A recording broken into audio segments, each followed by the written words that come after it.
How much does being a teacher influence your music? Ooh, that's a good question. I think I write the best. I don't know how you are with this, but I write the best when I'm like, I have a lot of things in my head and maybe I'm like a little bit stressed out. Yeah. From anything, from relationships, from people, from, and that's like I was saying before, that's kind of what I translate into my songs. Mm-hmm. So my goodness, is my job just perfect for giving me just pumping in inspiration. It's definitely, it's stressful. It's not easy to be a teacher for sure. I also think on the other side of things, so it's my 7th year teaching or it's about to be. And I'm just very used to being in front of people. Like I don't have stage fright any sort of stage fright whatsoever. Especially since that's like the perfect job for a performer. Yeah. And that's why I had this period where I wasn't doing any kind of music, but in a way I feel like I was almost like getting ready to perform, like in so many other ways.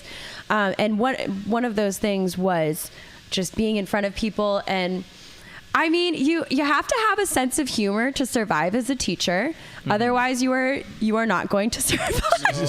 Especially high school, right? Especially high school with freshman boys. So I mean, I'm up there feeling like it's like a little comedy act. Like I'm just making, and you're getting heckled. Oh yeah, Constantly. Just constantly. My skin is like, my epidermis is this thick. Like it's wild.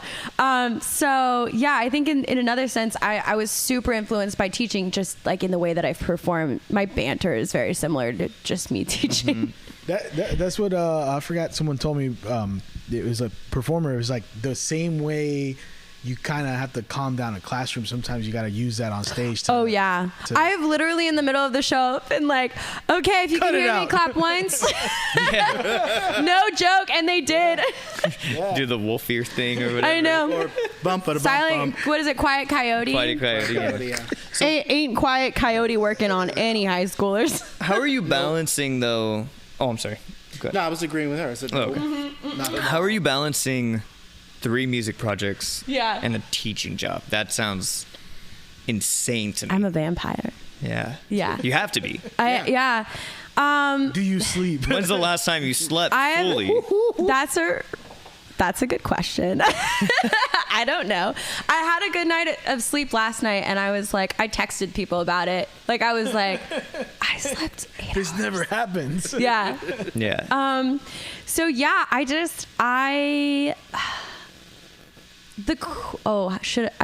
need to filter myself on this one. The cool thing about my job is this is gonna be my 4th year teaching at the same place. My curriculum's pretty locked in. I know. Thank you. Sorry, I didn't know if that was good. No, it was a good clap. But my curriculum's pretty locked in. I'm an art teacher, so we're project based. I grade twice a quarter. Oh. So that's your own like autopilot on that. I'm kind of I get to be a little bit on autopilot. Where I don't get to be on autopilot is like my favorite thing about my job is like my kids need me as like a therapist, as like a counselor, as all of these. So like emotionally I'm not on autopilot, but with like grading and curriculum and stuff, I get to kind of chill, to be honest. So because of that, I don't have to spend all of my time like just working. Mm-hmm. And so it opens up. You could turn it off. Yeah. It opens up time to where I can, be a brand manager for like 3 bands and like write songs and you're not grading every week like some teachers, exactly. Math teachers are just English teachers especially dude, respect. So PE would be the other chill thing. Yeah, PE. And I mean, at first when I first started teaching, I was like, why does everybody think this is so chill? Like I am insulted by this. Like my job is very hard. And now I'm like, art is kind of chill.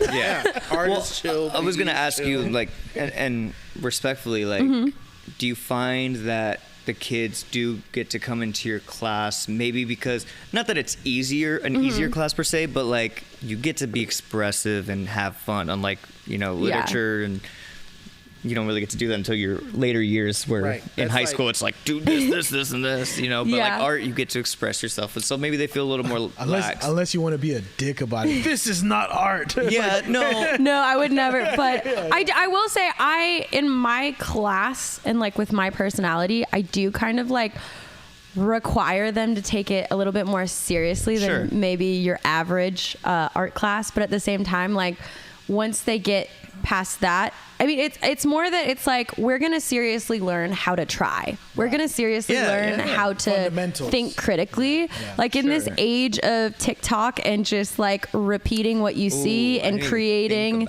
Yeah, it's like we are going to seriously push ourselves to be original and creative. How do you find that's affected the kids' minds with TikTok and like how social media is now versus when we were in art Especially school? artistic kids. I think that there is like a real difficulty to be original right now.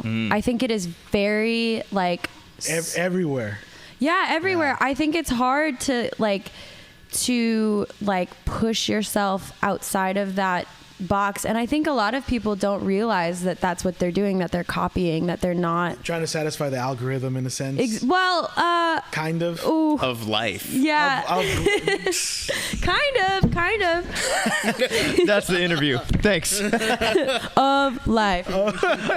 Drop the mic. In a way though, like the boxed in kind of. Yeah, I think that even AI can write papers for people now. We just had a whole conversation about this. Yeah. We did. And I mean, there's a good way to use that and there's not a great way to use that. And like, I think that we're going like closer and closer to I don't know. I don't want to filtering, but like, I don't want to live in a society where we don't have independent thought and creativity. I think it's safe to say.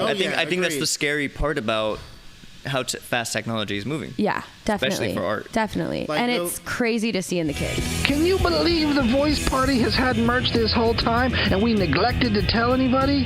T-shirts, hoodies, bath mats, wall clocks, throw pillows, even mini skirts. We will throw our logo on absolutely anything.